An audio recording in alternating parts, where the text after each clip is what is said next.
5 things women learned late. Number 1, women were raised to lay down their lives as the epitome of love, while men were raised to stand up for themselves. Let me tell you something that I like about men. Men don't deal with disrespect. Once they see that you are moving wild and you're acting crazy, they're going to leave your soul alone. While women were told that when people are moving crazy and wild and men are acting the way they want, go and pray, sacrifice. A good woman has to sacrifice. A good woman has to be the savior. She has to lay down her life. A good woman is the sacrificial lamb. A good woman is this, while a good woman is that. While a good man walks out of disrespect, you cheat on a man, is out of the door. But when a man is cheating on a woman, they say pray about it. It's the devil, fight for your marriage, whatever. Let me tell you, women, we gotta learn from men. I love men. Men are my mentors because they don't take rubbish, and I don't take rubbish too. So women, sacrificing and loving and giving, not a bad idea, but you need to learn self-respect. You need to know when to say that even though I love you, I am going to honor you with the gift of distance. You need to learn to say that even though I love you, I love myself too. Yes, men are not going to stay anywhere that you guys are acting like something is wrong with you somewhere. Women, don't die for anybody, just be there for yourself first. Like, I met someone one day who said to me that, oh, I can die for Jesus. I'm like, don't bother dying for him, just live for him. So women, don't bother dying for anybody, just live first. And in all your sacrifices and sacrificial lamb and everything that you want to do, remember that you exist too. You are a human being. You need to have a relationship with yourself. And the best relationship you can ever have in this world is a relationship with yourself. Number 2, women. One of the things that many women learned late is the fact that marriage is not life. Marriage is a part of life. Say after me. Marriage is not life. Marriage is a part of life. The people who sold the idea that marriage is life have died. They have died with the culture. They have died with their voice. They have died with their time. How was that for them? Because we can see their children and their grandchildren, and we can see how they raise them, and we can see the global and national report card. It takes 2 people who wants to make a relationship to work for that relationship to work. If you are married to the weapon formed against you, there's nothing you are going to do. It is self-sabotage. It is own goal. So women, while we desire companionship and beautiful relationships and all of those good things that I desire with you, there's a difference between desire and desperation. Enough of just perishing under the guise of love. You need to learn from men also. Men don't perish. Men don't perish. Once a man is in a relationship, he's not being respected, he's not being valued. He tells you repeatedly, no way.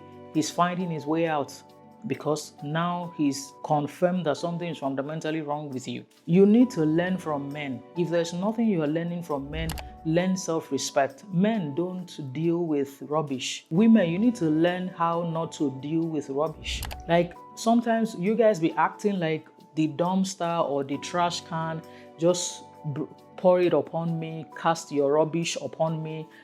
Just like, you don't see how men move. You don't see how they move at all. Like, you are not learning from them. You need to sit down and understand men and see how men move and be able to learn from your mentors. They are the head of the house, innit? Good. Learn from them. Marriage is not life. Marriage is a part of life. While you are enjoying the orgasm and every beautiful thing going on, I need to enjoy your life, enjoy yourself.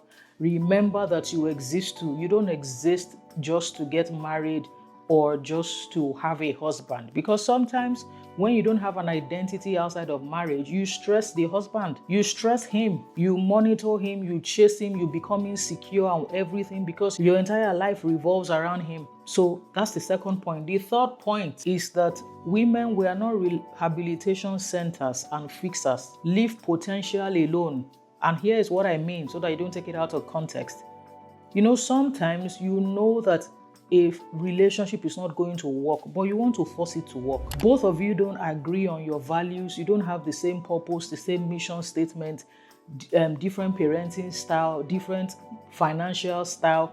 Both of you are way different, but you are saying to yourself that if I love him well, if I love him enough, he will change for me. You are not a rehabilitation center, you are not a fixer.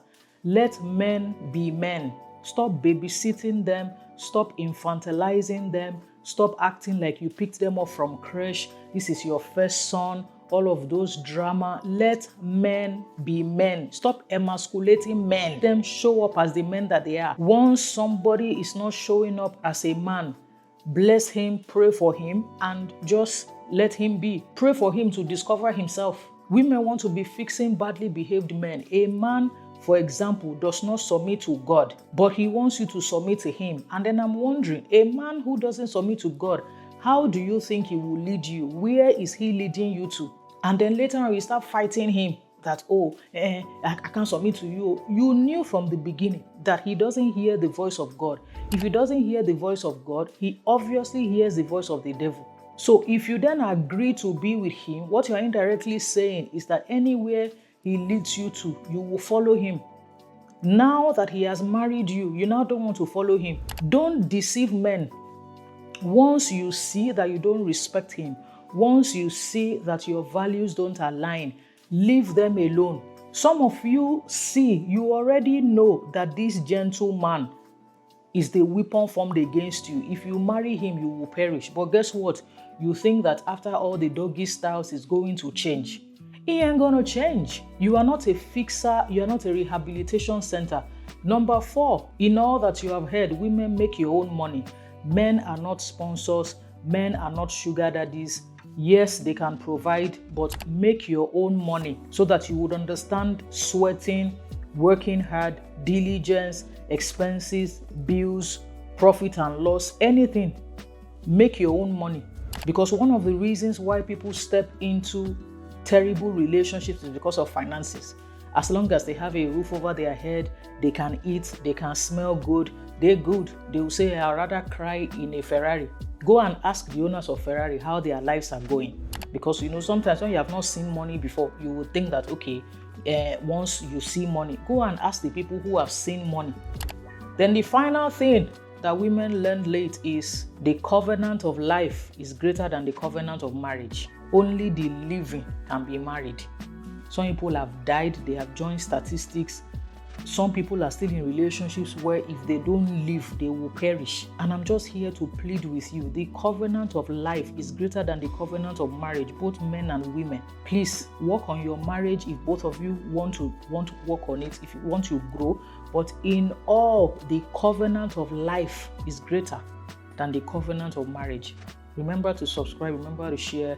I'll see you next time. I like you, I honor you. Enjoy your life.